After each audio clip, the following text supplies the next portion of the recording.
Let's get nuts. So, the long-awaited episode 3. I was going to tell you about pandas. We were talking about the pandas, just to try and keep it light. But the pandas is a fucking mad one. Now, I got most of this information from this fella, Owen Benjamin. Did you ever come across him? I kind of went into him a small bit after you told me about that video. He's an American lad, is he? Do you know, is he fucking American or Canadian? Right. Anyway, yeah, he used to be an actor and he used to be fucking stand-up comedian. Quite funny. You should look him up. Some of his stuff is quite funny, alright. Yeah. But now he kind of just makes videos and he goes deep into shit. He's a bit of a mad bastard, really. But he's living on a farm now with his family and growing his own stuff and all that shit. But anyway, I heard him talking about pandas there a few weeks ago. So the conspiracy around pandas is a mad one.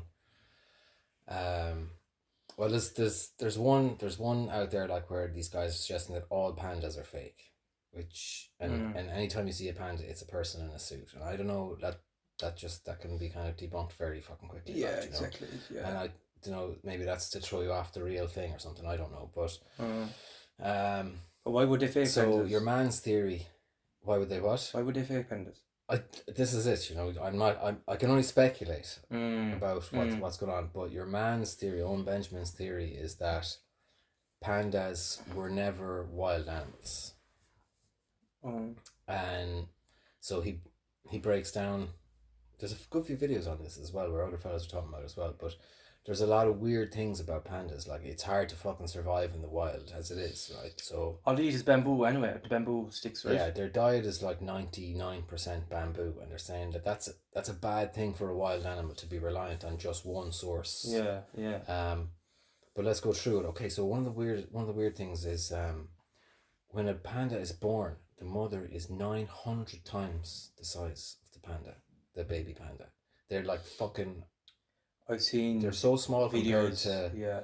And then that's apparently a weird thing in nature, like where the pandas are quite heavy. I can't remember how much they weigh, but the babies are only like about 100 grams, 150 grams. They're fucking tiny. And the mothers are the worst fucking mothers on the planet. They'll mind if they have twins. They often have twins apparently, and if they have twins, they'll just abandon one straight away. That one's gone, and they'll focus all their attention on the other. That's not too weird, I suppose, in nature, but what was it? Shit, I've lost my train of thought now. Yeah, there was the weight difference. The mothers will only mind the baby then for a month, and then it'll just give up on it as well. And these things are fucking helpless. So do you know, like if you see a fucking elephant or a fucking calf or any other fucking animal really being born, maybe puppies are different, I suppose, but they'll be like wild animals. They'll be walking within a couple of minutes. You know, they'll wobble a little bit, and then before you know it, they're bouncing around the fucking place. Whereas these things are as reliant on their mothers as human babies are. Yeah. But the mothers just will abandon them after a month as well. So really? It's very hard for them to conceive then. So like, again, like if an animal's going to survive in the wild, it's going to want to be ovulating all the time because it's going to lose babies and stuff. But this thing only fucking ovulates once a year for 2 days. And only gives birth to one. And it'll give, I think 2 is the max. Okay. I don't think it's uncommon, but so yeah, then there was the diet, and the thing about the bamboo is apparently it's so devoid of nutrition that the pandas are basically retarded. Their brains are not getting the nutrients they need to fucking function properly, and I think they were they saying something like their brains are just getting worse and worse as time goes on. They're basically retarded animals. So it's saying here, I just googled there, a quick Google, pandas diet. So 99% vegetarian, like you're saying, which mostly includes bamboo roots, stems, shoots and leaves. However, their digestive system is typical of a carnivore. So the remaining 1% of their diet can include eggs, small animals and carrion. What's carrion? CARRION.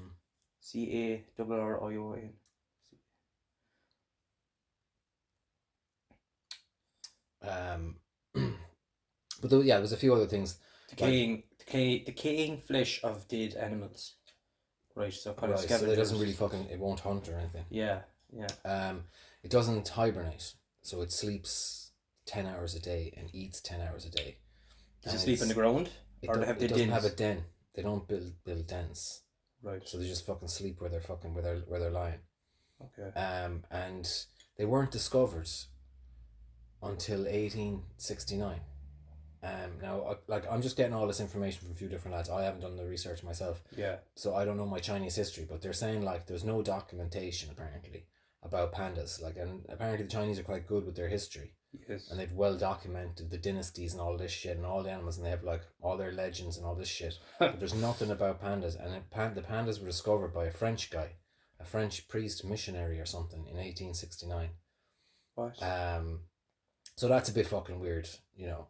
That's and strange, just yeah.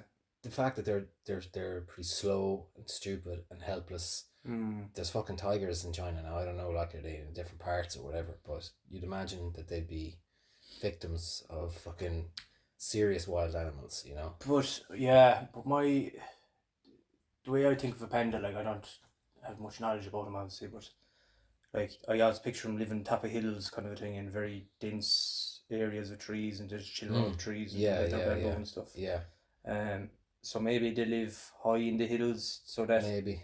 And there's tigers and stuff don't go up to that altitude. That's what I'm thinking. Then the Chinese government own all the pandas in the world as well, which is another weird thing, where they're basically the property of China, and if you want one, you have to rent one for $1 million a year, and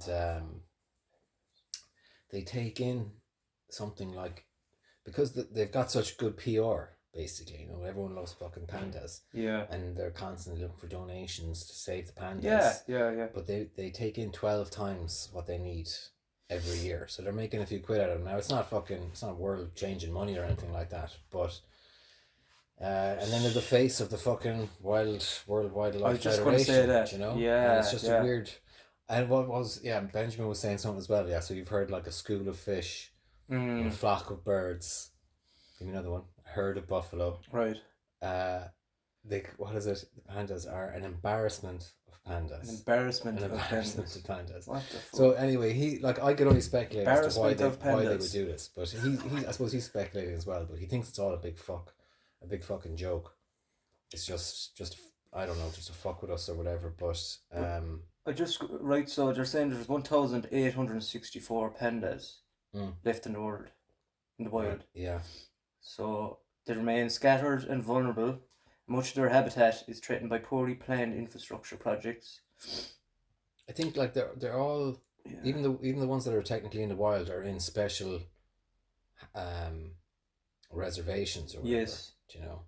So they're protected. So they're in the wild, but this little area is protected to look after them in there. But I think a slot though, is like, you know, slots. Yeah. Yeah. But sure, they have a very slow heartbeat as well, and like they move slow. Slow. Yeah. And how they live up in trees. Yeah. And most of the time, how they get killed is they have to climb down from the tree down to the ground, right? And they take a shit, and that's when predators strike. Oh right. Most of the time. So they take a shit and they go back up to the top of the tree. Then they even have these ecosystems of moss and stuff growing because they're so slow and that they don't shake the body everything. Do you know, actually I saw some I think it's probably David Attenborough one or something, maybe it wasn't Attenborough, but it was something like that, where there's this fucking beautiful island where some sloths live or something, right? And they've no predators and their whole life is just fucking living in the lap of luxury. I'm coming back as a sloth on this fucking island. It's fucking unreal.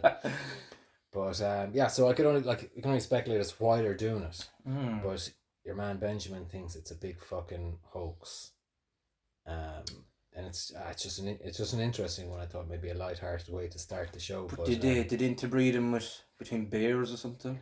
Different types of bears. I think he thinks it's some sort of like island of Dr. Moreau kind of a thing, where they're just made from fucking God knows what. But sure, they say as well, like every dog goes back to a wolf. They're all bred from wolves. Do you believe that?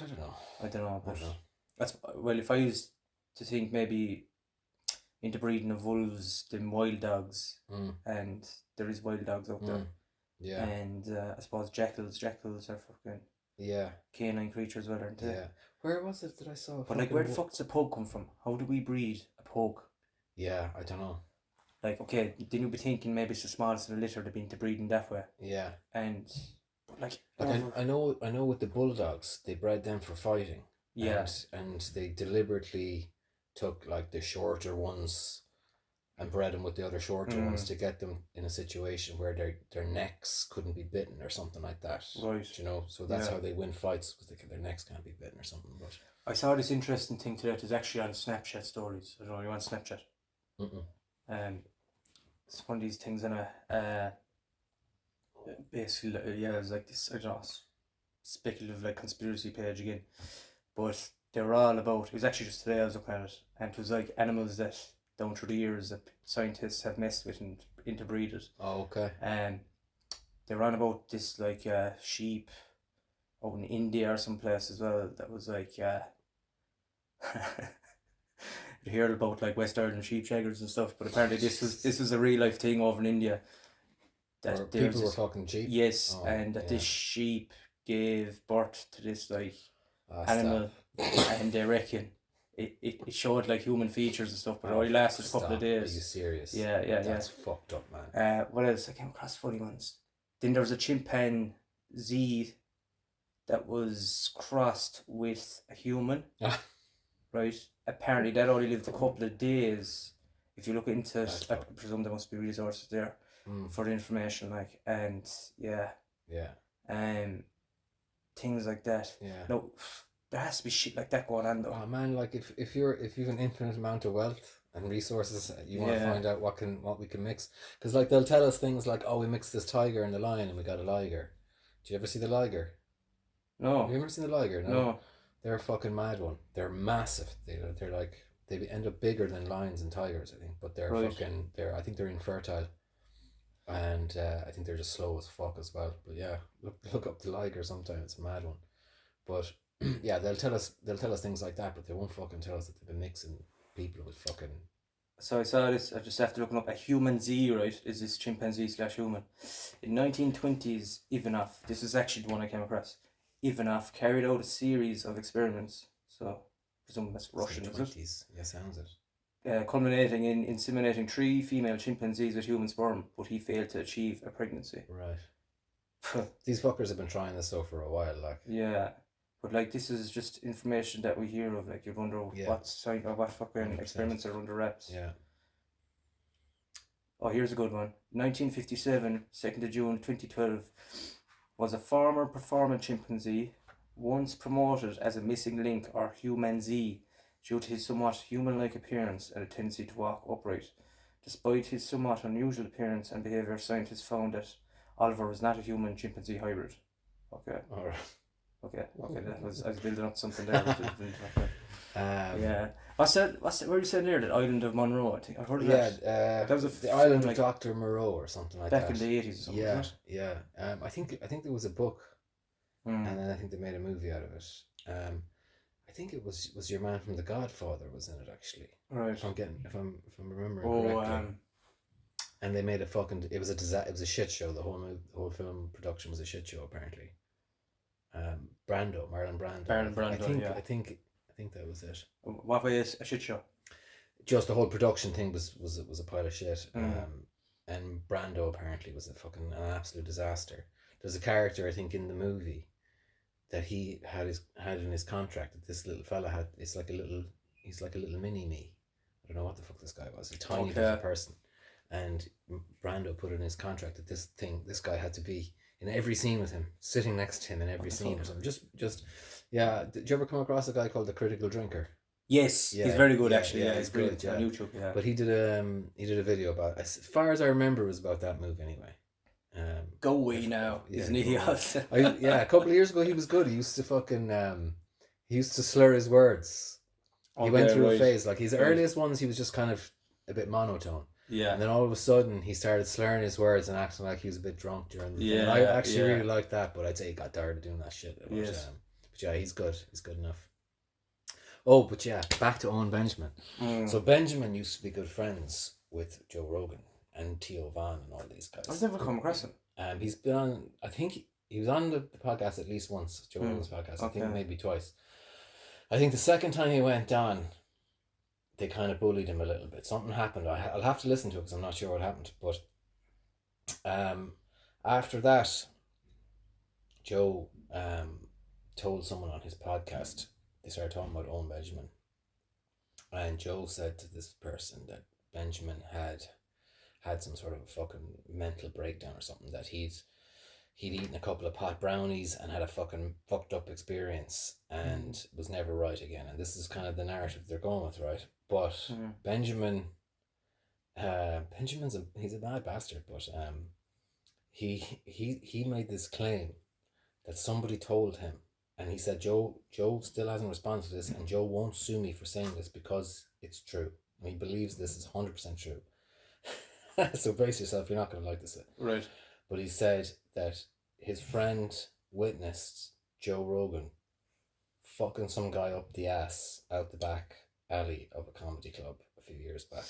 Joe Rogan does give off a bit of gay vibes. Yeah, like he's very, like, I think they're too pro gay, and there's too many gay jokes in their in some of these conversations. Yeah. And that guy Ari that he's good mates with, I think is one of the most disgusting people I've ever come across. He's just, there's something creepy about that fucker. Do you think? Yeah. Yeah. I've only listened to him a few times on Rogan. Yeah. And do you remember that, was he after taking Sylvia on some other fella's podcast? And apparently he went into this, this a good few years ago now, with Sarah Shafir. And apparently he like lived, I don't know, was it a couple of years underwater? You were saying that, yeah. Yeah, underwater with this like advanced civilization. He had a family and everything. Kids and stuff. And they welcomed him as one in their own kind of a thing. Yeah. And then he just woke up. But then when you see the footage of it, like, he's just there, like, melting into his fucking chair. It's a joke to watch him. Right. It's fucking embarrassing to watch him. But he just fucking twidgeting and all over the place. But yeah, I don't know. Yeah, like, I heard some story about him, like, he just dumped his telephone and went off to fucking Thailand for 3 months or something, and just kind of went on a fucking sex tour over there. And that's dark shit. Like, and you know, there was one episode he was talking to Rogan, and he's joking about all the fucking trannies that he fucked, and joking about how he's making jokes about how these trannies would have been given hormone fucking whatever they needed when they were like kids, and he was joking about how tiny the cocks were and stuff. So he's just, and they're all laughing about this shit. That's fucking like. How long ago was that he was? That wasn't too long ago. Like in the last couple of years, they had that conversation. You know. Yeah. So I just kind of, I don't know, but Benjamin kind of feels like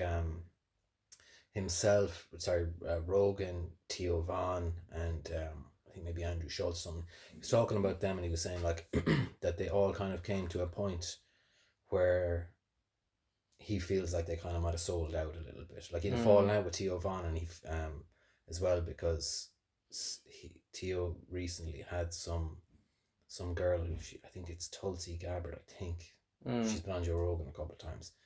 And she said something nasty about Benjamin, and up until this point, Owen Benjamin thought that Theo and himself were good mates, but he didn't defend him, and he kind of agreed with her a little bit that he was kind of gone, that he lost his mind as well. Yeah, I actually seen that clip of Joe Rogan talking about Benjamin. Oh, did you? Yeah. Yeah, you rang a bell now in my memory.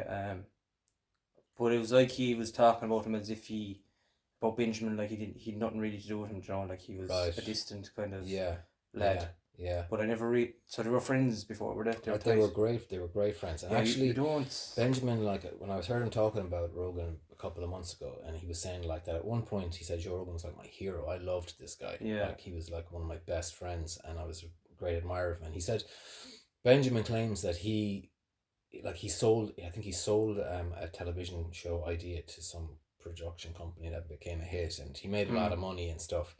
That Rogan did, or Benjamin? No, Benjamin did. Not kind of Rogan's level of money, but he said like even though he wasn't that famous and he'd only been in a few movies and whatever, he said he was rubbing shoulders with like the top people in Hollywood, and that he said that he was at parties where Joe Rogan's name would come up, and they were all mocking him. They saw him as like a monkey, that he's just like fucking just there to entertain people, but he's a fucking Egypt, that, you know. And he said he would always defend him, and because he loved him, like, you know. But that's just like, who knows, he could be a bit bitter as well, I don't really know, but he just doesn't come across like that, you know. He seems like he's left the whole Hollywood world behind, and he's married, and he's got small children, and he's grown his own food on a farm, and he's fucking, you know, he's all the money he needs, right, you know, so he's, you know. And is he still doing like comedy tours and stuff like that? I don't think so. But obviously big enough out in America, obviously. I suppose he has his fan base for sure. Yeah. And he like I don't think he's allowed on. I think he's kicked off YouTube, but I see him on BitChute and other platforms. Yeah. Theo Von, like I only kind of came across him the last, I suppose, 3 or 4 years, I'd say. Yeah, same. Do you know? Yeah, but sure, like he's in his 40s too, isn't he? He was like big on steroids, and he's a gas man though. He's actually playing in Cork this weekend. Oh, is he? Yeah. I would have gone to him, but went to the Munster final instead. But he's a gas man. You'd see the episodes there, and they were just like fucking starting that what's that stuff? Snuff or something? Yeah, no, it's just I think like bodybuilders do it before like smelling salts. Yeah. They're class. Seen them doing that. Have you done that before? No, I haven't done no. I don't know what I do. I've seen them doing it on that on Joe Rogan's show a couple of times. Yeah, but like Rogan has that. Do you remember? Like, is it 4 or 5 years ago now? He signed that deal with Spotify. He was worth nearly 200 million or something. Now he's worth 200 or something. He got another 100 million. Yeah, got 100 million from for the Spotify. Like there was a few episodes that I was listening to, before the Christmas there, and Jesus Christ, it just got so annoying. Like every fucking 20 minutes, Rogan was just plugging something. Like it was just advertisement. So I was thinking maybe he lost. Or the contract was up then at that stage. But now he's left on YouTube as well. Yeah. I seen he put a post there up on Instagram there a while back, saying, "Oh, thanks to Spotify for leaving us go on different platforms." So they were going back to YouTube. But now on a lot of his episodes, like it's fucking annoying. If he has to, like, if Jamie's going looking up videos and stuff, they have to be like very just saying, "Oh, we have to be careful here because of copyright and all this shit." Like, come on. Yeah. I think that's just YouTube that is fucking. Right. But it's like anyone, if you get to that level, like, and it's going to be very controversial. Like you'd wonder, are they being told to fucking are they tightened up in the leash a bit, kind of like, or maybe they just know they have to kind of play ball, maybe, or something. But like Rogan seems to be getting a lot of people on who have a new Netflix special. Do you know? Yeah. Here's my new friend, and by the way, he's on Netflix coming out soon. And what did you tell me about the Netflix CEO? What's his name again? I have to look him up. Yeah, that's another story. Yeah. The two lads that founded Netflix, one of them is a direct descendant of Sigmund Freud and Edward Bernays. And Edward Bernays, are you familiar with him? I think he's basically known as the godfather of propaganda. He created coined the phrase public relations, and he was involved in Mac Randolph. I can't remember now. The Netflix CEO at the minute now. Okay, there was two guys who founded it anyway. So quick reminder: co-founder of Netflix, Mark Randolph, is directly related to both Sigmund Freud and Edward Bernays. Both historical figures of psychology and propaganda. Yeah, that's crazy. The man behind all the psychology shit, and then you got the guy behind all the propaganda. Like, I feel like Netflix are rewriting history because they can put a movie about anything now, and say this is history, and people will believe it. Yeah. But then, like, I'll go to one thing I hadn't really jumped to another. Two ideas to talk about here. So you listened to that episode on Rogan and Bart Seabrell, about the moon landing. Oh yes, he called a lot of hoax. Yeah. So Rogan was what term did he was steel man and the whole thing. Yes, yeah. I looked a bit into that Bart Seabrell. Yeah, but like it's all stuff that we've kind of come across anyway, Joe. If you look into the moon landing thing, but an interesting thing that he said is like, Rogan questioned him. He says, "Look, if this is true, and if the top guys at NASA know about it, there was something like 50,000 or 500. Oh fuck it, I must get the number. The employees, it's like 500,000 or something that were employed in that 1968 or 9, is it? The moon landing. I remember him saying that. Yeah. But like when he was questioning that, he said, "Look, it's very simple. Most of these employees, compartmentalized. Most of them that are inside the rooms, basically are just looking at fucking screens. Yeah. Like they couldn't tell you. It was the same with the Manhattan Project, wasn't it? How many Yeah, that people was were all involved in? compartmentalised. How many people were involved in the production of that bomb? And apparently, fuck all. Only a handful fucking knew what they were doing. So I don't know how many thousands of people were involved. But then he was questioning that, so then that kind of explained that it's compartmentalized, and only a handful at the top knew about it. So there's no way that information could have been handed down, and that's why it was never whistleblowed. Then he was questioned about like, Then he came out and he said that the Chinese and the Russians know about it, and he has some intel that's involved with that's involved the Chinese space operation there, and he says that the Chinese government have been blackmailing the US, and so in turn for their technology, so any breakthroughs they'd get, they'd have to notify first the Chinese and share it with them. Yeah, or the Chinese will. And the Russians as well. Yeah. There's a clip that came up there, I don't know if you see it, about Putin. They ran this AI program, right, that actually scanned the photos that were taken of the moon landing, right?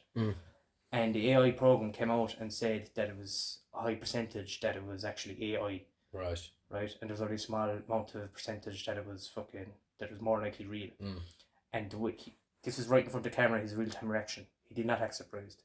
And I think I'm quoting him here and saying, you'd have to look it up. And that he said, "Oh, I'm not surprised." Putin said. Yeah. So that kind of, that's funny. Yeah. See, like I always thought, like, because I'd be on the side of, like, they were fake. But if they are fake, I always thought, well, the other space agencies aren't retarded. You know, they're going to know this is fake. They're going to figure this out. Yeah. But yet they've all kept the same narrative. And, like, all the countries of the world seem to agree on everything when it comes to Earth's history and human history. For example, like, you don't have a situation where the Chinese or the Russians are saying, well, we investigated the Kennedy assassination from what we could see, and it definitely doesn't look like Oswald acted alone. You know, they're all going along with the official narrative of everything, including the moon landing, and, you know, the Apollo program at its peak employed 400,000 people and required the support of over 20,000 industrial firms and universities. Out of interest, then, how many people were employed during the Manhattan Project to build the first atomic bomb? Yeah, he did. It's an interesting episode, that Bart Sibrel one. You have to look it up. Apparently he's been threatened a few times as well. But there's a lot of stuff that just doesn't make sense, like the fucking Van der Allen, is it? Van Allen radiation. That apparently they don't have the technology to get a human past it. Yeah. There's so much radiation there. And just saying they lost all the information. Yeah, there's this clip of, I don't see, a NASA engineer or something like that saying that basically that they lost the technology. Yeah. How the fuck do you lose technology? I think the quote was something like, I'd go back to the moon in a nanosecond, but we destroyed all the technology, and it's a painful process to build it back up again. You're like, come on, like. Yeah, but the whole thing, so if NASA ever asked how come they don't send men fucking missions to the moon, it's because it just costs so much, and they want to aim their missions elsewhere and other things. But couldn't they even send up, like, they could be sending up drones, and they could be sending up fucking rovers, and they could be sending up high fucking quality cameras. But they're the only manned missions that ever landed on the moon. Yeah, apparently. Yeah. Like, anything else was only rovers. Was it India that launched a rover there recently? I think so, and I think the Chinese claimed they did as well. But you see the footage of the Chinese one, it's all cartoon stuff as well, like. Right. Yeah. Look, it could be anyway. It could be real, it could be fake. But another thing as well, Elon Musk said it would take something like fucking 8 refills. Eight refills of fuel to get to the moon. Yeah. The guy over NASA at the time, from Germany, during the 1969 mission. Oh. He's a Nazi. Yeah. Okay, we'll go back. Yeah, Van Braun. So you were asking about the Manhattan Project. Yeah. They employed 130,000. And had spent apparently $2.2 billion. Right. But yeah, what's that guy's name? Werner Van Braun. Yeah, he had said that it was virtually impossible, like 3 or 4 years ago, to basically get enough fuel to get to the moon. Yeah. Then a couple of years ago, then there was apparently no worries at all. Yeah. It's fucking, and there's a lot of other shit like. Do you ever see that clip of Buzz Aldrin? This little girl asking him, "Why didn't you go back to the moon?" Yeah, but that's taken out of context. I watched the whole thing, like, and he didn't really, he wasn't pushed on it. No. But to me, it was I don't know. But, yeah, but what I watched the whole thing as well. But the way it could be said that he was said it was, you shouldn't be thinking of that because you're such a child. You're so young. You shouldn't be talking about about going back there. Yeah. But it could be like. But he said, but the truth is, we didn't go there. I mean, how do you take that out of context? Yeah. I don't know. Yeah. Do you know, it was a weird one as well, like, because, like, I don't know what it means, but some guy went around, I don't know if you talked about this before, some guy went around and he met every single astronaut that walked on the moon and asked them to swear on the Bible. I was just, literally, that was in my head. Yeah. Neil Armstrong. All of them. He said he'd give him $5,000 right now to charity, and he wouldn't do it. And Buzz Aldrin wouldn't do it. I think Buzz Aldrin punched him. Like, to me, it's like you wouldn't even have to be religious or not religious. If you did something, like if someone said, if I say I fucking, like, for example, if I told you I fucking climbed Everest and you go, swear on the fucking Bible, and if I was determined to keep this lie, I'd just put my hand on the Bible and go, I fucking swear on the Bible. Swear on the Bible I climbed Everest. Yeah. It's not lying. Yeah. But they wouldn't fucking do that. Plus, it's a press conference after. They all look depressed as fuck. Yeah, they did. They looked suicidal. Yeah. Like, you would be out of your fucking mind if you fucking... But Neil Armstrong as well, like, he like refuses interviews and stuff. He stays away from, like, the limelight and all that. Like, that's fucking strange, because if you're... And they don't really push him as, like, an American... Well, if there was someone that landed on the moon would say, okay, we don't know, like, we don't know. He should be the biggest celebrity in America. Exactly. He should be everywhere. He should be on talk shows annually. Yeah, and he's not. You know? And he refuses to do stuff. Yeah, but do you ever watch Duncan Trussell on Joe Rogan? I've seen him a couple of times, yeah. Yeah, he's gas. He's funny, like, he's a funny guy, yeah. Mad into psychedelics and stuff. Yeah. His laugh is hilarious. Yeah. He's a bit fucked up in the head, I'd say, too, but... Yeah. Do you know, there was one episode, actually, where, I thought it was good, he said to Rogan something like, sometimes, Joe, you know, I could be at home and I get real stoned and I start thinking to myself, what if they got to Joe? Did he say that? Yeah. And I was like, what if they got... And Joe was like, no one's gotten to me, motherfucker. No one's going to tell me what to say or whatever. Do you know, but it was a funny one like that. He was like, you know, just kind of, when I get stoned, I think, what if... Yeah. And like, it's perfectly plausible. But you don't get to that level without... Yeah. And if, like, the amount of guests, he's on, like, 2,000 and fucking 100 something episode. Yeah. And you don't... And the amount of guests he's had, like, he's from anything... covering all conspiracies. Like, there has to be some conspiracies that are some bit of truth to them. Yeah, and there's no way that you're not fucking pulled aside or fucking given some email or a phone call. Like he said years ago, it's probably more than 10 years ago, but he said something like, you know, they're talking about aliens, they're talking about spaceships, whatever, and he said something like, show me a fucking UFO from outer space and I'll lie to everybody. Yeah. I'll lie to my own mother. Do you know? So, what did you think? Did you see Katt Williams on Netflix? No.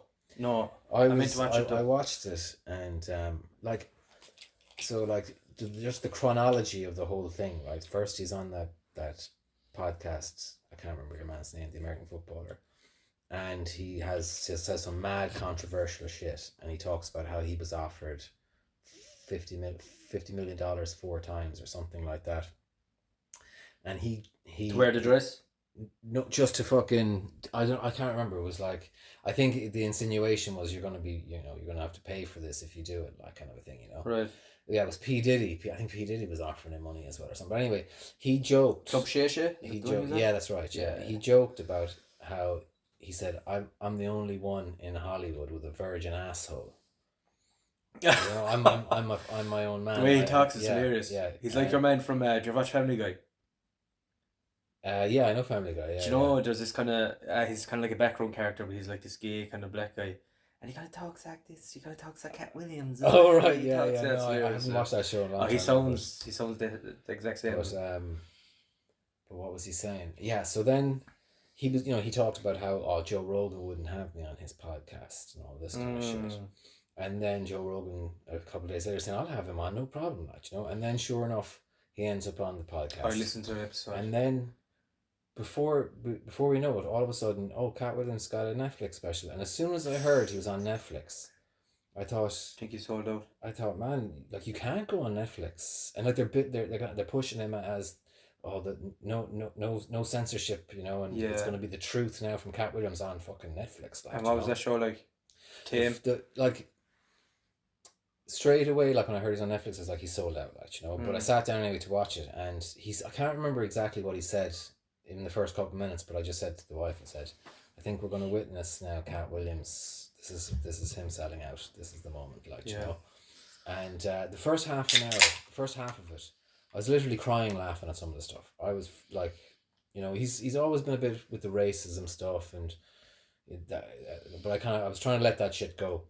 But the first half it was fucking hilarious, but it fell off a fucking cliff, and I swear in the last 10 minutes I thought he was doing a bit. I thought it was a joke, but he was dead serious. He spent maybe the last 10 minutes talking about how black people deserve reparations in America for being descendants of slaves, and how black people have had such a terrible time of it. And right, I was just like, Jesus Christ, like, And has he gone into that before, like? Never. I've never heard him talk like that before. Right. Maybe was he? This one let's go for sure. The camera picked that up now. But no, I just thought it was a bit like, because I personally, I think, what are you talking about? Was he wearing that like Mayan calendar kind of fucking necklace thing? He was wearing that. Honestly, I don't remember. I watched him on that Rogan fucking podcast. Oh, okay. And he was fucking tame on that. Like he was on about the pyramids and all, where he thought they were built, and he's an interesting dude. Like he seems very knowledgeable. He's read up in a lot of ancient texts and stuff. But like anytime it was like Rogan was trying to take. Or maybe look like that he was trying to get a bit of controversy out of Williams, right. But then Katt Williams had said a couple of times, "No, I don't want to cancel you, Joe," or stuff like that. Yeah, and then Rogan would laugh it off, and they change subject. Yeah. So I don't know. He didn't drop any fucking bombs anyway, like. But what was the whole controversy that he was on about? The controversy. Katt Williams on that other podcast. I know, he was just kind of talking about P. Diddy, and he was talking about how all this, like people were about a month after this interview, all the shit that he was kind of saying was going to happen was happening. He said it's up for everyone in Hollywood. He said they're all going to be exposed. All the secrets are coming out. Yeah. And he said, like, I feel great because I'm fucking clean as a whistle. I never fucking did anything. And then he goes on about like that the most black comedians, they've all worn the dress. Yes. Him that said that. And he was talking specifically about Kevin Hart as well. So Kevin Hart is a plant, he said. He said you don't just walk into fucking Hollywood and have your own show in a year or two or whatever. No, he was the first. He was saying that Kevin Hart never sold any place out or anything like that. And I watched him on Netflix before. You know yourself there, Irish humour can be a lot different to American humour at times. I just didn't. I'd say I laughed twice at his fucking thing. It's just him just roaring and shouting. Stupid shit. But he was the first comedian to set up his own production company. Right. Hart Productions. Kevin Hart was. Yeah, so like it was a whole thing at the time. Well, down through the years, you're saying like comedians that if they were in a venue that like a lot of the organisers, event organisers, they'd have like a production company that would take most of the commission out of it, and that they'd only end up like 40 or 50%, not even 50% of ticket of earnings and stuff. So then he was one of the first ones to make out his production. So maybe you can argue that's how he got into movies, like, he started making contacts that way, but that's a fucking strange one, the way your man Williams said about wearing the dress. Like, sure, like, you look at your man. He talked about his net worth going through the fucking roof. He said, look at how much he was worth before then. Yeah. Look at how much he was worth after he wore the dress. He was in The Longest Yard. That's the first thing I remember seeing him in. Oh, was he? Yeah, The Longest Yard. Okay. Was he an actor first before he was a stand-up? I think he was a comedian first.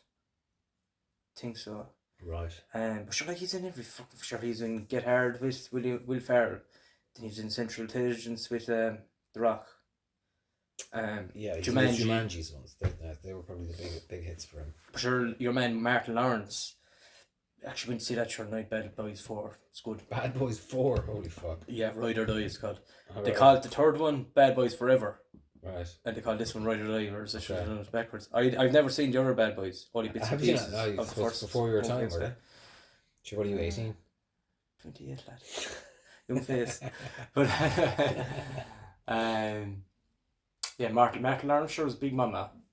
Yeah. Eddie That's Murphy another man in a dress like them. was Norbert, and fucking Nutty. Was he dressed as a woman in Nutty Professor? No, Norbert, I think.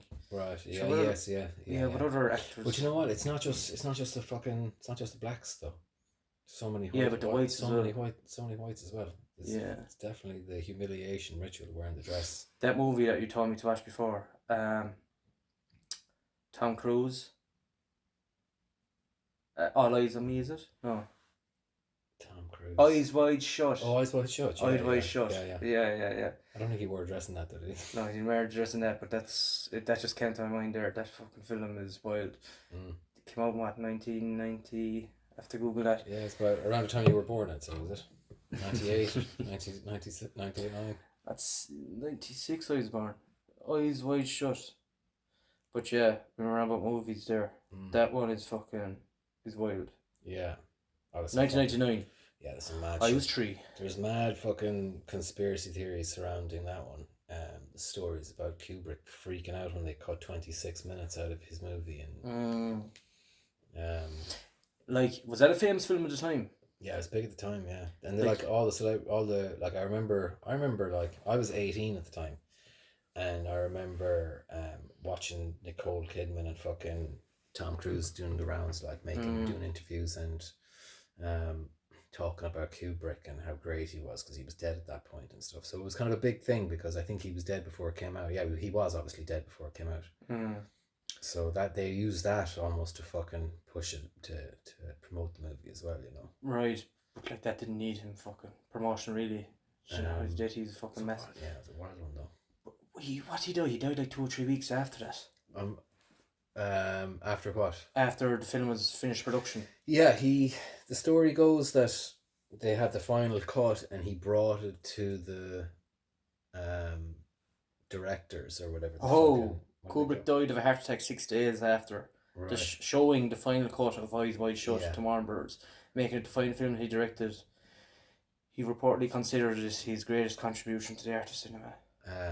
He had some assistant that was apparently there with him when they showed them the final cut, and he said they're gonna kill me for this, and he said he overheard him fucking roaring and shouting in protest when they were saying they're gonna cut. Okay. So I think the most plausible theory that I saw of it was that they cut the 26 minutes that they cut out of it was because Nicole and Tom sold their daughter off in the end and joined the cult.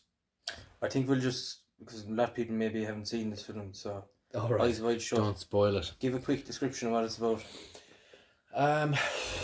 Jesus. Okay. It's basically about this doctor. He gets invited to a Christmas party of a client of his, and at the party, this is funny actually as well because Nicole meets this stranger and they dance. Yeah, they're dancing. And then we never see him again. Yeah. And the theory is that guy was actually a significant character who would have come back later on in it. Was he part of the plot maybe? So the whole thing about it was that the whole thing was a test basically. Tom was kind of nearly being seduced by these 2 young ones. She was nearly being seduced by this fella. Yes. And then he because he was a doctor, he had to come to the rescue when the host had been banging some prostitute who was ODing. Yeah. And at the party, that's right. I think your man's wife was there at the same time when he was above in the bathroom, wasn't he? Yeah, he was. Yeah. And at this party, he meets an old college friend who dropped out of medical school. Yeah. Who was the pianist at the party. And they arranged to meet up for a drink, I think. He says, I'm playing in this place, come by or whatever. So he has a fight with the wife when he goes home or something. He goes out and he meets his mate. Then his mate gets a call saying he's got to go to this place, and his mate's like, man, this is some weird shit. I'm playing blindfolded. I don't know what the fuck's going on. So Tom is like, give me the fucking secret password. He goes, yeah, your man said there's a password. So he goes to this fucking He like warns him not to come and stuff, doesn't he? Yeah. He twists his arm and he says, "Give me the password." Yeah. He has to get a mask and a fucking cloak and a hood. But he's picked up like, and they're literally straight away they put a fucking hood over his head. So he doesn't know where he's going. Yeah.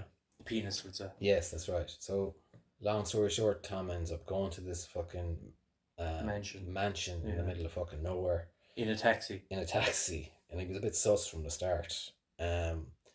And he makes his way into this place and discovers that it's some fucking wacky world going on there, where there's like they're all fucking walking around naked. Like, there's all these beautiful women strolling around naked, and there's some sort of a ceremony or a ritual or a mass or something going on in the middle of it, and he wanders around and sees like basically an orgy going on. Yeah, it's like an orgy you've thrown the house kind of a thing, isn't it? Yeah. And they discover him, and they make him take off his mask. Before that, though, remember, he was wandering around the house. They all had the masks, you were saying. Yeah. But this one, he encountered her twice. She came up and she pulled him to the side and she warned him. Yeah. Look, they know who you're not. You're not supposed to be here. Yeah. They know you stick out. Yeah. And she advised him, you better leave straight away. Yeah. So obviously the curiosity got hold of your man. He was pulled into that little fucking circle in the middle of the hallway. Yeah. And they kind of expose him, and then she says that she'll take his place or something. Yes. And so they let him go with a warning. And then he just kind of goes on an adventure then after that, trying to figure out what the fuck happened. And the audience, we're all kind of left because at the end, especially when I first watched it, it's like, what the fuck happened there? Like, there was something missing in it. It didn't wrap up perfectly. There's do you remember the scene where he's there? So that doctor at the start, that he has to save, the one that he's having an affair with above in the bathroom. He is called by him to go to his house. So they're inside he's a rich dude as well. Yeah. So they're inside his library where he's a pool table. Yeah. And they're playing pool. Yeah. And do you remember he's going around the table and he's tapping the ball? Yeah. The pool ball and stuff. Yes. And it was like the theory that I saw was that it was a replica of the ceremony that we saw, where you man the staff and he was banging the staff and then going around same pattern and tapping it again, and then so he told Cruz, the character, he said, look, so it was all small talk at the start, and he said, look, they know that I know you were there, I'm trying to protect you, stay away. Yeah. And then Cruz before that actually seen at the front page of the newspaper that this Miss World or this model was missing, or she died. She died. She died of an overdose. Yeah. Drug overdose. So he was putting two and two together. Yeah. Obviously didn't see her face, but he knew by her body like that. I think she was the same girl that he helped in your man's toilet. Oh, was it? Yeah. Okay. Yeah. So then he questioned your man. He says, well, look what happened to her. Did she actually do it? And your man was like denying it. He said, no, she's fine. She had nothing to do with it. Yeah. And then he came out and admitted, didn't he? And he said, no, he said that she just, he said she died of a drug overdose, and that's that. But didn't he say to Cruz? He said, look, stay away from it. You don't want to. Yeah, he was saying to him that you need to just drop all of this now, and he was saying if you knew who the people were and with those masks on, you wouldn't fucking sleep tonight. So the whole film is the journey. It's an odyssey of from start to the evening to the end of the evening. So this all happened in space of 5 or 6 hours. Yeah. Then when he got back home to his wife, he seen that there was a mask on the bed. We never had an explanation for that. She never addressed it, and he never addressed it. My understand, and the wife was still asleep. Paul Kidman's character. But what I thought of that is maybe someone snuck in, left the mask there as a bit of a threat. Yeah. Makes sense. Yeah. But that's very interesting. It's coming from a fucking massive filmmaker, Stanley Kubrick. He died 6 days later, and you're on about that theory that his assistant that heard him having an argument with the top producer. There's 20 something. No, it's normal to have a fucking couple of minutes here and there. It's better cut over a movie because sometimes they're too long. Yeah. But how long is that movie? But they were saying like Kubrick was like a crazy for his attention to detail. Yes, like that goes on about it, like the pool table scene where he's tapping the stuff, like who'd notice that? Even little things in the background, books and things like that, he'll slip these things in. Like it was a long movie, 2 hours 39 minutes. Yeah. But as you said, that's character at the start. It was strange the way he wasn't in it such after. a significant scene. and then gone. Yeah. Yeah. Yeah. But that's fucking weird. 6 minutes after that, or 6 days, days, sorry, yeah. after that, Yeah. he's gone, and like, sure, the secret societies there, like fucking like the Freemasons. There's Freemasonry here in Limerick, like. Yeah. It's not a conspiracy. Yeah. It's a conspiracy on what they do, but everyone knows Freemasons exist. Yeah. I don't think, like, I never realised there was a fucking lodge in nearly every town in the fucking planet. You know what I mean? They're fucking everywhere, like. Sure, we were on about it there, I think it was the first episode. Jim was on about that movie, Leonardo DiCaprio. Robert De Niro, Martin Scorsese directed it, and just shows that your man is a Freemason. So he's another guy that's referencing, top director, referencing fucking Freemasonry. It's, yeah, I don't know, there has to be something to it. For sure. I know what you're going to say now. What am I going to say? That movie that we just watched. Are you going to say it? Because I was like, I was looking at this guy and we'll wrap it up for after an hour. We've got 10 minutes left. Oh, we have to mention this movie. Yeah, man. That was. Do you know what? I'm glad you recommended that movie to me, because when it comes to new movies, I just never enjoy them. Yeah. Do you know? There's always. They're very predictable. It's not even that, to be honest. I'm just fucking jaded by fucking gay characters and fucking. Little messages, shit. Like, you know, your man, the critical drinker, calls it the message. You know, the message. Yeah. There was no the message in this movie. It was just like a fucking good movie. Yeah, there was no one miscast. There was no sort of. Yeah. I find like for example, myself and my wife watched a show there recently, and it's just like.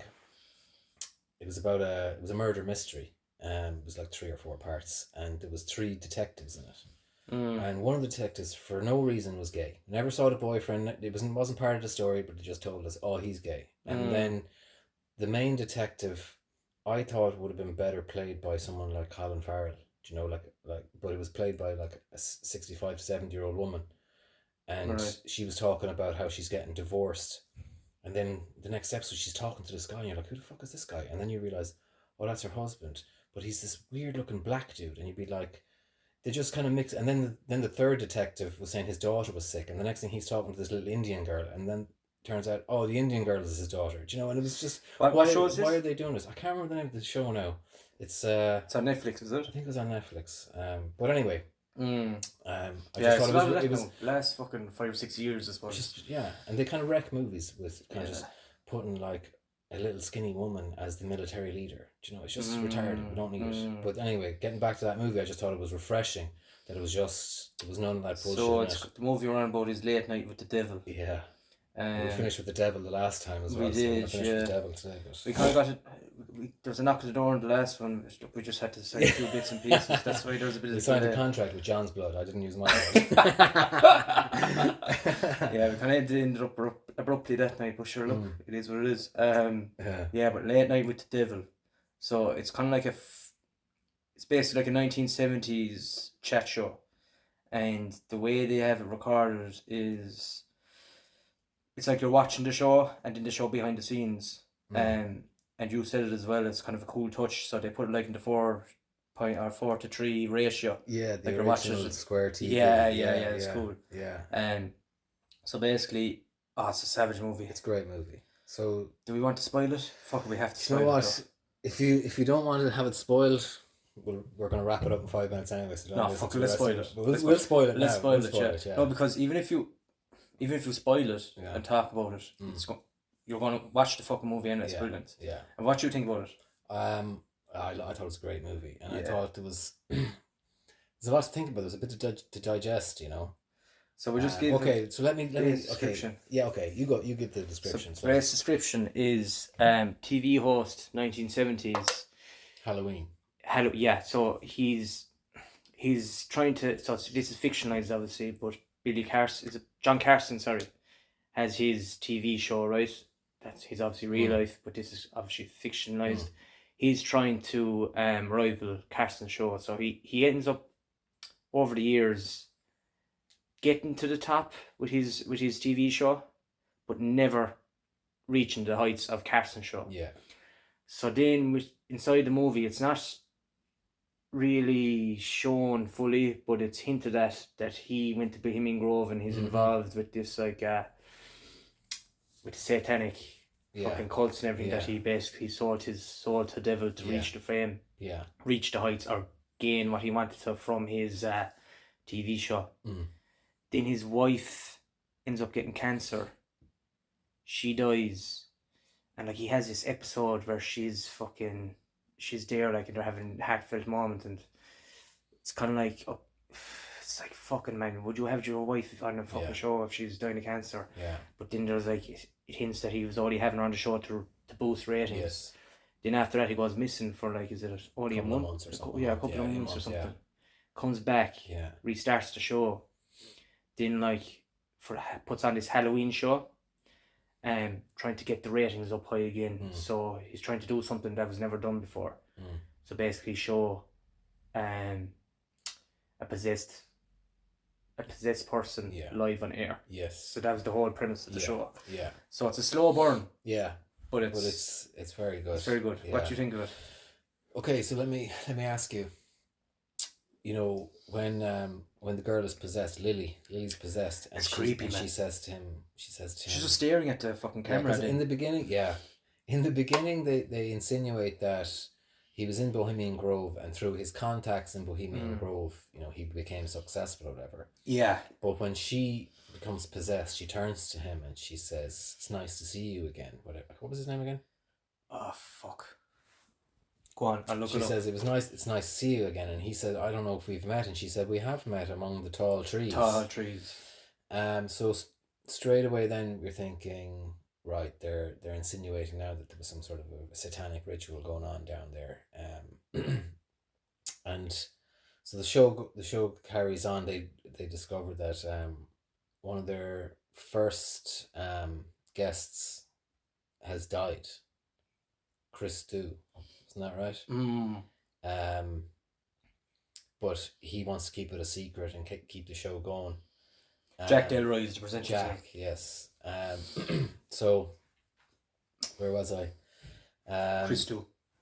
So Chris Du was the first guest, and Chris Du was sort of like, I guess, was he a fake? I he guess was like a medium. But he was a fake though, I think. I don't know. I think maybe a lot of people thought he was a fake. But although didn't he really feel something at one point? He did.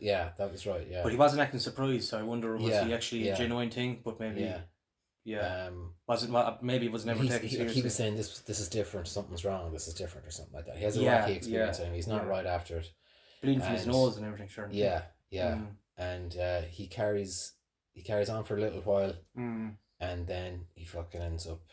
What happened to me? Fucking started puking. Starts puking black projectile shit, and so they cart him away. Lily comes out, and eventually your man persuades Lily and her fucking minder to go ahead and do this thing.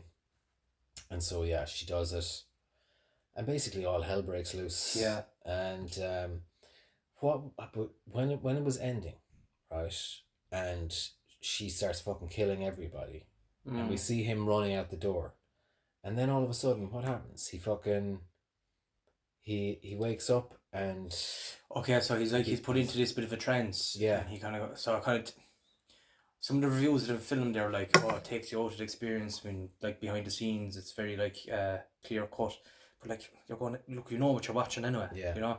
But then at the end of it, there's a lot of cut scenes going on, and it's very kind of abstract. So he's hallucinating. What happens inside his head. It's like he's hallucinating, going back through things that have happened in his life. Like, so he goes back to the hospital room where he's there with his wife. She's on her deathbed, and she tells him that, I think basically she tells him that he sacrificed her. Yes. And wasn't worth it, Jack. And this was the deal, that they told you you'd be number one, and now after this you're going to be the most famous. Right. You're going to be number one. And then you sacrificed me. So that was breaking down. Then he was like, I never meant it. I never knew it would get this bad. I never knew this would happen. Because she died of cancer. And like he kind of acts like he didn't realize that was going to happen to her. But it never directly talks about what exactly. It was only like a rumor that he was involved in this fucking. So it kind of his soul. Yeah, and it kind of goes back to the whole thing of like you know, the sacrificing to get to the top and sacrifice, and you sell your soul and then you make some sacrifices. Didn't they show the fucking inside the scene, like so inside that hallucination kind of, we call it act, where I'd say that the demon is kind of inside his head or something, and showing him all these visions. Yeah. Then it shows the fucking owl. All these guys in the cult, the hood's over, and they're wearing all masks, and it shows the owl fucking statue, god that they're fucking Moloch. Doesn't say it's Moloch. No, but if you're into conspiracies, and if you've heard of Bohemian Grove, Alex Jones and whatever guy he's with that time back in the 90s, right? I think it was around somewhere between 1909 and 2002 or something. It was around that. Went to Bohemian Grove, which was said to be a place in California. I want to say. Redwoods in California. Yeah, where it was like top elite politicians, CEOs of massive companies, went to do this weird fucking like cult sacrificial shit. Cremation of care and all that crap. Yeah, but what it was like, there was like so there's this massive fucking statue of this owl. And then there's to be like this burning of this small little human figure made out of straw. Yeah. So that could be representative of a child, if you want to say. Yeah. Right, so that was found footage. If you look it up on YouTube, you'll find it. Alex Jones again was fucking discriminated, or he was ostracized and said, look, this is all bullshit. Yeah. But a couple of months ago, do you remember I showed it you? This lad, this YouTuber apparently he got into Bohemian Grove, snuck in through... Yeah, I saw that. Underneath his canoe or something, through a bit of a lake, I presume it must be there. And so he had camera footage, it was night time, and the wooden statue of Moloch was there, looked abandoned, and it looked like there was a shed, and when he went into the shed there was like a fuse box of electricity. So it looks like this place that actually existed. Now, it looks real because this giant fucking owl statue, it was wooden, right? I think it was, I think we were only reading about there yesterday. I think it's made out of stone, but it's hollow. Okay. He knocked on it. He knocked on it, and you can tell it's hollow. But if you're trying to pull a hoax on it's fucking massive. Yeah. It looks real. Like, but look, who knows? Yeah. But it was such a strange reference to having that fucking thing. Like, it never said anything about Moloch, but straight away, if you're to see it, God fucking figure there. Yeah. Or sorry, old figure. Yeah. That's fucking Bohemian Grove. Some of the lads were dressed like druids and shit like that. So I guess the insinuation in the end was that at some point in his life he went down there, hung out with these lads, sold his soul or whatever, and now he was finally cashing in. Very good movie though. Great movie though. Great movie. But going back to that little found footage scene where your man went to Bohemian Grove, it looks abandoned. So obviously, you'd believe that they would abandon that years ago. They've probably gone to another spot. I saw more of that video, and he went around and he actually saw people. He went in, he found like a kitchen. Okay. He found like there's buildings there, like massive kitchens and stuff. It's a long video. It's like 20 or 30 minutes. I've only seen the small clips. And then there's like fucking lodges there, and there's lights on the lodges and stuff like that. So he was kind of sneaking around, and it's all mapped out. There's like little fucking wood signs to show you where you're going and shit like that. So there's caretakers there all year round apparently.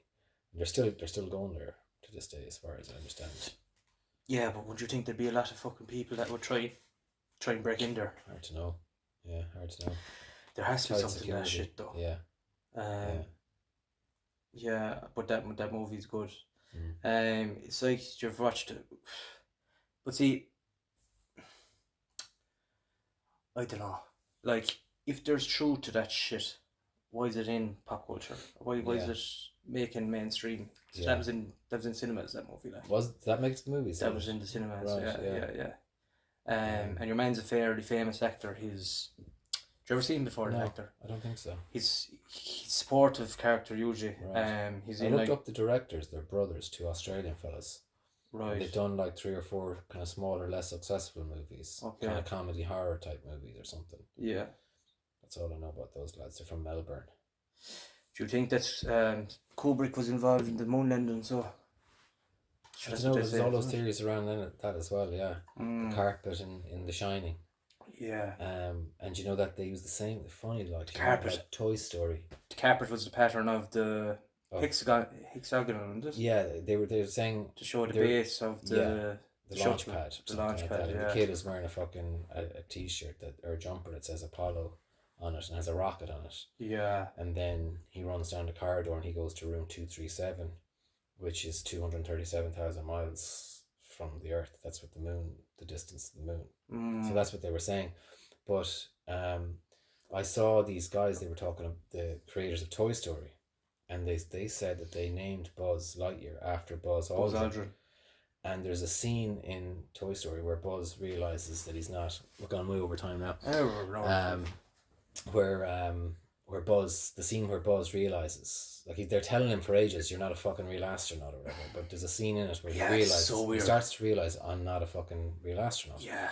And then he walks along the same carpet from The Shining.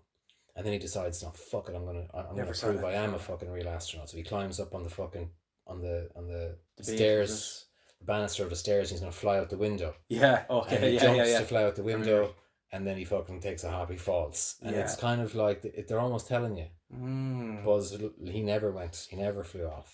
You know. But so I must look more into that vertebral. Yeah. And Rogan was on about, I know we're on about fucking Joe, but I am on about Joe Rogan and that. But Joe Rogan asked Bart Sibrel, would he ever take on someone in a debate? And he said, yeah, no worries at all. He was asked, were you ever asked to go on a debate with anyone that would try to fucking prove you wrong? He said, the only fella that asked me to go on a debate was the science guy. Is it Bill Nye, the science guy, and it was only like for a couple of minutes. It was only a stupid little snippet for his show, kind of a thing. Because Bill Nye isn't even a scientist; he's like a TV host. That's all. People think he's a scientist, but I don't. But like he was for kid shows, right? Yes. Yeah. So you're okay, like. I don't know why he of all people would want to fucking debate him, but. Yeah. Did you listen to that episode yet of with Billy Carson? No. I think you have to look into him. He's an interesting guy. He's all about the Annunaki, Planet Nibiru, Nibiru, I should say. Do you know about that? Yeah. Planet X or whatever. Yeah, so apparently that there's an anomaly out there, like that there's a huge gravitational pull out there that has to be taken from a large object that can't be seen apparently. But it must be like some kind of planet, and apparently the Anunnaki were people an alien race that they destroyed their atmosphere, kind of like what's kind of happening with us. And what they did was they had no gold on their planet, so they wanted a material to repel or to kind of sort out the atmosphere, maybe to repel radiation of the sun or later the rays and stuff. Back in the early 2000s, scientists actually did this study, they did this experiment where they're trying to release particles up into the atmosphere that would repel off the rays of the sun. So try to cool down the earth a bit. So that's kind of interesting that was going on. But the whole thing at Anunnaki was they came to Earth, they found that there was a ball of gold here, and they mined the gold here. And they were using it back in their home planet and launched it up into the atmosphere, and then that cooled down their atmosphere. Right. But apparently, like they interbreeded, with fucking hominids here. They used their own DNA on fucking Neanderthals or something. Yeah. Is that the story or something? Like yeah, that? That's what I'm about hominids. So and then like they were fucking changing DNA basically and stuff, and then they made slave race. And that they were used to mine the gold, but then they rebelled against the fucking Anunnaki. Is that us? Is that humans? I don't think so. Okay. I don't know. We'll have to get into it again, but I think there was a mixture of things going on. So there was that breed that weren't quite humans. I think that were used as slave race, but then that slave race started interbreeding with fucking hominids, if that makes sense. Yeah. I don't know why, but they did, and that's what created humans, and that's why humans have a fucking obsession with gold. Right. Okay. Okay, fair enough. It's a shiny object, but it's useless. It's in a lot of the tech now, though, isn't it? But it's useless. gold apparently to any other materials it's useless. It's a good conductor, I think. Yeah. But it's useless for other things, and Okay. we have it here in abundance as well. And it's like maybe it's imprinted in our DNA to be obsessed with fucking gold. And that's interesting. But yeah, we'll have to do more research on that and come back to it later. Okay. Episode. It's a deep one. Yeah. All about the Sumerian texts and this guy that apparently fucking translated the text. Let's try and find his name. Oh yeah. Oh, what's his name? Translated. I can't remember. What is the Zachariah name? Sitchin. Zachariah Sitchin. Yeah. But apparently someone predated him back in like the 1800s, and that actually Zachariah Sitchin was working off of his work. Okay. Yeah. And that the whole thing like gods or God. So apparently all these texts like fucking worked into later stuff that formed the scripts, the secret codes that formed the Bible. Okay. But like this whole thing of like even the Romans and the Egyptians, they were like gods, but that goes back to that goes back to gods. So there were these gods figures were Annunaki, and the Anunnaki were posing as gods. Okay. Kind of like what humans would do. Like sure, if we went to there's some uncontacted tribes out there. I don't know if you ever see this picture, picture of an uncontacted tribe, I don't know, the Amazon someplace. No, they're firing the fucking arrows at a helicopter. What's the name of that island? Yeah, there's an island there off India somewhere. And there's a law that you can't contact. You gotta leave these alone. Sentinel Island. Right. Sentinel Island, I think. But there's this other story I heard of that there's this tribe that there must have been like there was a cargo fucking plane that was dropping off resources to them or something like that. Okay. And when they went back in later, that the tribe had built this fucking like stone, kind of like a monument in the shape of the plane, and they're worshipping that as the god. Oh, for fuck's sake! Yeah. So no, it's interesting. Yeah, it is interesting. But yeah. That's probably it for this. We'll wrap it up. Yeah, to our one listener out in Vietnam, we're massive in Vietnam now. Spread the word. Yeah. All right, nice one, Johnny. Nice one. Cheers, bud. Take it easy.